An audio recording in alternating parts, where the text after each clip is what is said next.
করেছে সেই বাংলাদেশকে তুমি আর পরাভূত করবে না।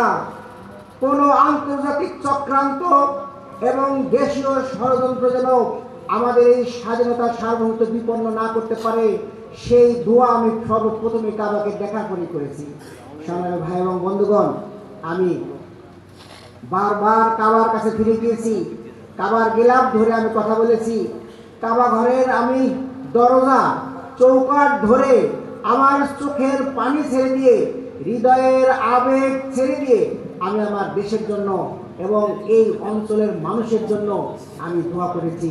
হে আল্লাহ, তুমি আমার এই আসন সহ বাংলাদেশের মধ্যে তুমি সুখ এবং শান্তি সমৃদ্ধি তুমি দিয়ে দাও, যেন এখানে কোনো ফেসিবাদ যেন মাথা উঁচু করে দাঁড়াতে না পারে, আর কোনো থাবা যেন না আসে, আর কোনো মায়ের বুক যেন খালি না হয়, সেই দোয়া আমি সেখান থেকে বারবার করেছি। প্রিয় ভাই এবং বন্ধুগণ, আমি গত পরশুদিন অর্থাৎ 28 তারিখ ভোর বেলায় আমি এই বাংলাদেশে পৌঁছেছি। সংগ্রামী ভাই এবং বন্ধুগণ, এবং এরপর থেকেই আবার আপনাদের খেদমতে আমি হাজির হয়েছি। আমি মতিঝিলে 28 তারিখ বিকালবেলায় গণসংযোগ করেছি, গতকাল কিছু কাজ করেছি, আজকে আবার আপনাদের সামনে হাজির হয়েছি।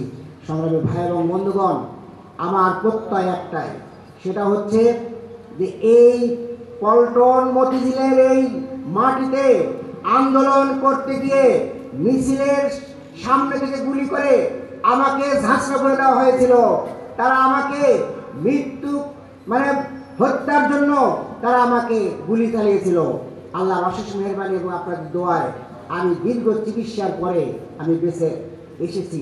সংগ্রামী ভাই এবং বন্ধুগণ, শুধু এখানেই নয়, আমাকে মিছিল থেকে গ্রেপ্তার করে ডিবি অফিসে নিয়ে নির্যাতন করা হয়েছে, আমাকে 2 দফায় গুম করা হয়েছে এবং অসংখ্যবার আমাকে রিমান্ডে নিয়ে নির্যাতন করা হয়েছে। আমি তবুও ক্ষান্ত হই নাই।